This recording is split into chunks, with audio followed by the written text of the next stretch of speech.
got no rules, I count 'em. I got no rules, I count 'em. Bread, up and down, bread, up and down, right, bread, up and down, deep and open.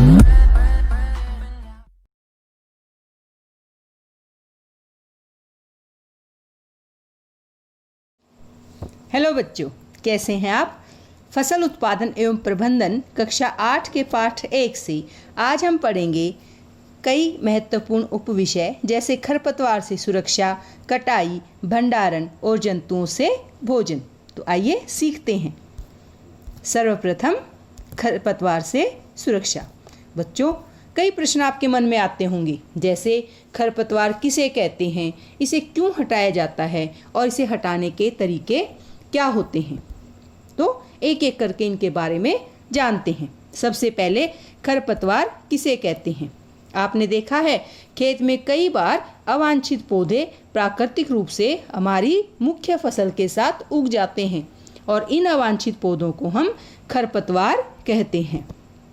खरपतवार को क्यों हटाया जाता है। तो बच्चों, इसको हटाना अत्यंत आवश्यक है क्योंकि खरपतवार जल, पोषक, जगह और प्रकाश के लिए हमारी मुख्य फसल के साथ स्पर्धा करते हैं, जिससे फसल की वृद्धि पर विपरीत प्रभाव पड़ता है। तो इसीलिए हम खरपतवार को हटाते हैं और इसके हटाने के अलग तरीके होते हैं। खरपतवार हटाने को हम निराई कहते हैं और इसको हटाने के तरीके निम्न हो सकते हैं, जैसे फसल उगाने से पहले खेत को जोतकर, दूसरा हाथ से जड़ सहित उखाड़कर या फिर खुरपी और हैरों से काटकर।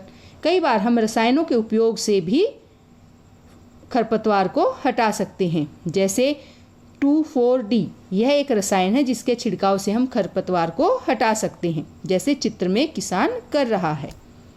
फिर है खरपतवार हटाने का सबसे बढ़िया समय कौन सा होता है। खरपतवार हटाने का सर्वोत्तम समय इनमें पुष्पन एवं बीज बनने से पहले का होता है। खरपतवार नाशी का छिड़काव भी खरपतवार की वृद्धि के समय तथा पुष्पन एवं बीज बनने के पहले ही किया जाता है। खरपतवार नाशी के छिड़काव से किसान के स्वास्थ्य पर भी प्रभाव पड़ सकता है, अतः उन्हें इन रसायनों का प्रयोग सावधानीपूर्वक करना चाहिए। तो बच्चों, अब आता है कटाई। फसल पक जाने के बाद उसे काटना कटाई कहलाता है और फसल की कटाई एक अति महत्वपूर्ण कार्य है। कटाई के दौरान या तो पौधों को खींचकर उखाड़ लेते हैं या फिर उसे धरातल के पास से काट लेते हैं। और काटने के लिए औजार क्या इस्तेमाल करेंगे, दराती या हार्वेस्टर।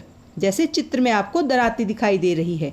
और काटी गई फसल से बीजों को दूसरे से यानी भूसे से अलग करना होता है और इसे थ्रेसिंग कहते हैं। फिर भंडारण। जब फसल कट गई, निकाल लिए दाने उसमें से, तो अब उसका भंडारण, और ये बहुत ज़रूरी कार्य होता है।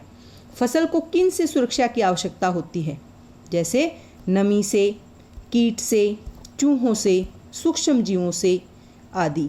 ताज़ा कटी फसल के दानों को सुखाए बिना भंडारित किया गया तो उनके खराब होने अथवा जीवों द्वारा आक्रमण से उनकी अंकुरण क्षमता नष्ट होने की संभावना अधिक होती है। इसीलिए भंडारण से पहले दानों को धूप में सुखाना आवश्यक होता है।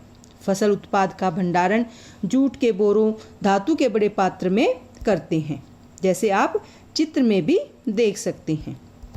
फिर आता है जंतुओं से भोजन। अभी तो हमने पौधों से भोजन प्राप्त किया और जंतुओं से भोजन की प्रक्रिया को हम पशुपालन कहते हैं। पौधों की तरह ही जंतु भी हमें विभिन्न प्रकार के खाद्य पदार्थ प्रदान करते हैं।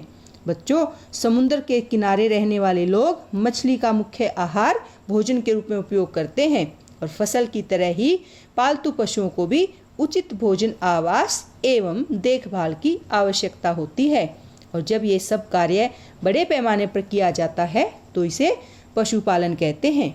अब आप सीख गए ये छोटी छोटी कृषि पद्धतियाँ, लेकिन अत्यंत महत्वपूर्ण हैं, जिससे हमारी कृषि यानी फसल का उत्पादन बहुत बढ़िया होता है। तो ऐसे ही और वीडियोस के लिए लाइक कीजिए, शेयर कीजिए और सब्सक्राइब कीजिए मेरे चैनल को साइंस ई पाठशाला। धन्यवाद।